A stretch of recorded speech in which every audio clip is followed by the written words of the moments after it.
The idea of therapy makes you uncomfortable. And that fear is valid. If you're looking for someone to tell you that there's no reason to fear therapy and therapy is for everyone, then this probably isn't the video for you. If you're willing to explore the reasons why people might fear getting involved with the mental health care system, that's what we're here to do. I hear of, am I going to be judged by my therapist?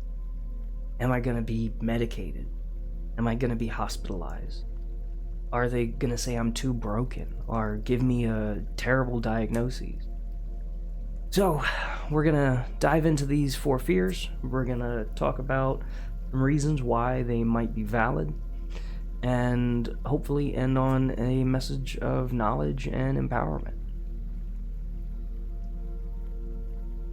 Historically, multiple marginalized groups have been abused and silenced by the mental health industry. In the 1970s, diagnoses were used to criminalize, stigmatize, and silence protesters. Such diagnoses as protesters' hysteria. Institutions have used their powers to the detriment of many a marginalized group. More recently, people who are LGBTQ have had to contend with, will my therapist say my sexuality is immoral? Will my therapist judge me as a bad person or tell me that I have to change my sexuality? Will my therapist tell me to go to conversion therapy, which is essentially psychological torture?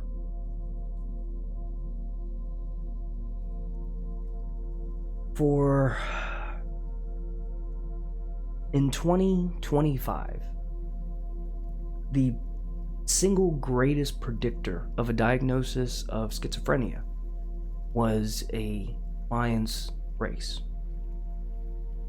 The highest demographic diagnosed with schizophrenia was African American males, and they were 4 times more likely to be diagnosed with schizophrenia than the second highest demographic, which was Caucasian women. One time, I had this therapist I was working with, and to be honest, we weren't really gelling too well. And I described growing up in a not-so-great neighborhood, and telling him I'm more comfortable and familiar looking at a drug deal going down than I am seeing a Karen with a cell phone. That to me is scary, whereas the drug deal, I've seen a dozen. A lot more than a dozen. He wondered why I would be afraid of a white woman with a cell phone.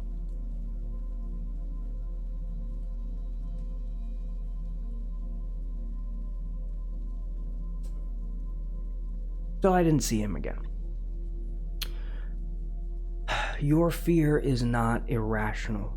It's rooted in history and lived experiences. It's okay to be afraid if your therapist will judge you. And understanding judgments will be made, assessments will be done, symptoms discussed. My preferred tool to combat these fears is going to be knowledge. Knowing who your therapist is.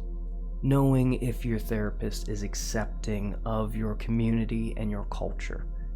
It is sometimes worth finding a therapist that is from your same community or culture. It's okay to ask a therapist what their opinions are of LGBTQ or of certain marginalized communities.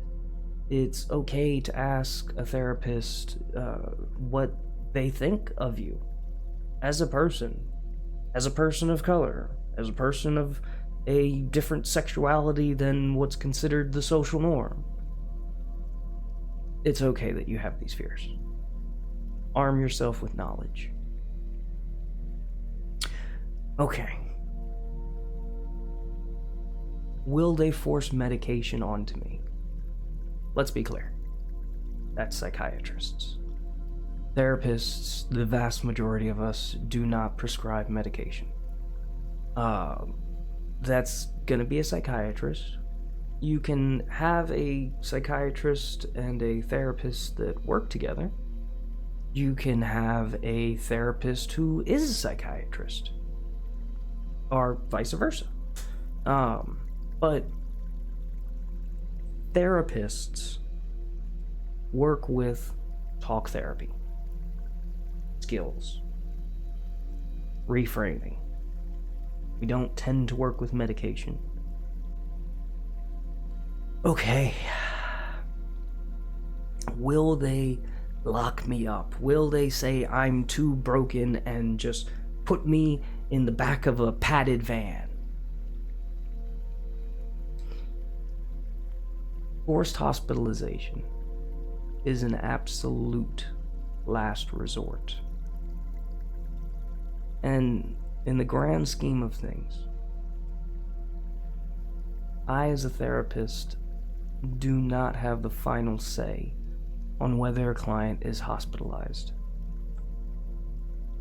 It is a process, and it is a process that is only meant to be used if there is a clear and present danger to self or others. If you feel like harming yourself, or if you feel like harming others, don't wait. Hospitalizations are for people that feel unsafe with themselves. How often does that occur? In my experience, not many.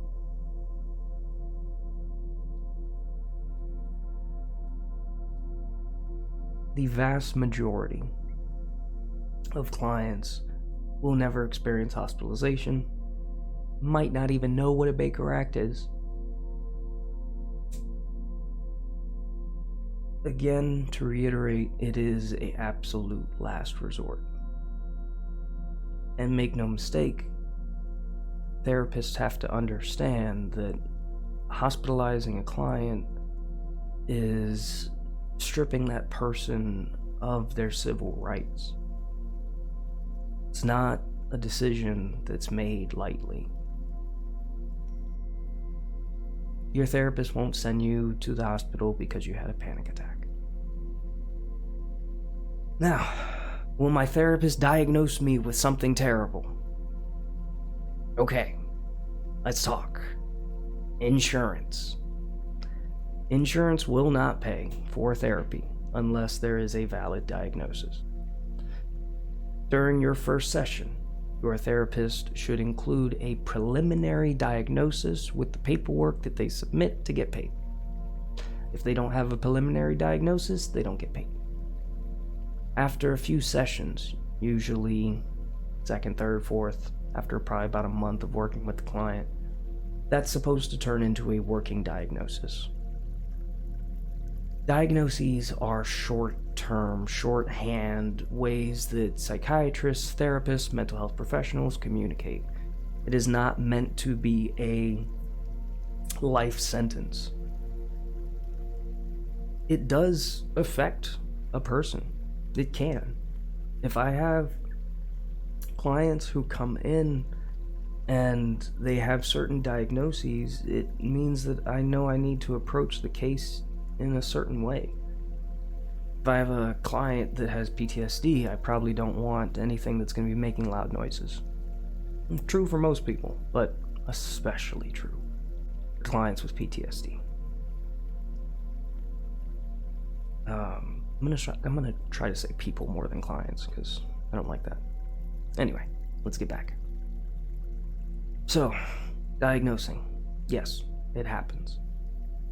Some options is people look for insurance companies that don't require that. I don't know of many that do. People do private pay for therapy. There are different ways to approach that where you're not going to receive a diagnosis. And I would also encourage you to talk with your therapist. Again, how do we arm ourselves from that? Fear is knowledge. Talk to your therapist about your diagnosis. Tell them if you agree or disagree. It's okay to disagree. It's okay to get a second opinion. Remember, you are hiring a therapist. This is a professional relationship. So around diagnosing, I encourage you to be curious. And I encourage you to talk with your therapists about your diagnosis and what stigmas might surround your diagnosis. Hospitals definitely treat hospitals definitely treat people with borderline personality disorder different compared to people with bipolar disorder. How do we combat that fear? Knowledge, curiosity. Don't be afraid to get a second opinion. Okay, now let's get into setting expectations. What should you expect from your first session? Does a first session even help? If you do just one therapy session, does that help at all? The answer is yes. I assume you want to know more. So, one therapy session can absolutely be of help to a person. It is a relief of tension. It is a chance for you to tell your story, maybe for the first time. It's a chance for you to feel heard. Yes, statistically, we know that even one therapy session will cause a significant decrease in mental health symptoms. Now, what about how that first session is going to go? In my mind, how I view therapy is I am essentially a guide in the jungle of your mind. You know your body. You are the expert of your thoughts. My job is to help create a map that we can use to navigate those thoughts and to make sure we don't take a walk off any cliffs, make sure we don't trip, fall into a swamp of grief. So, again, my job is to help you understand the landscape, suggest paths we might take, and walk with you. You are the one controlling the pace, the direction of therapy. So, I want you guys on that note to remember you are in charge. You are hiring a therapist. You are hiring a professional. This is a professional relationship. It is okay to ask questions, get references. It's okay to say that approach doesn't work for me, and it's okay to shop around. It's okay to look for a therapist that's specific to your community or specific to your culture. It's okay to get a second opinion. Your safety and your comfort, your emotional safety, and your ability to feel vulnerable with this person is going to dictate the success of your treatment. So, if you're thinking about therapy, I want you to walk in, head held high, knowing your rights, knowing what therapy has to offer, and knowing that it is within your control. Alright, so what is your biggest fears? What fears might you have that we haven't addressed? What questions might you still have? Drop it in the comments below. Like, share, subscribe. Thank you.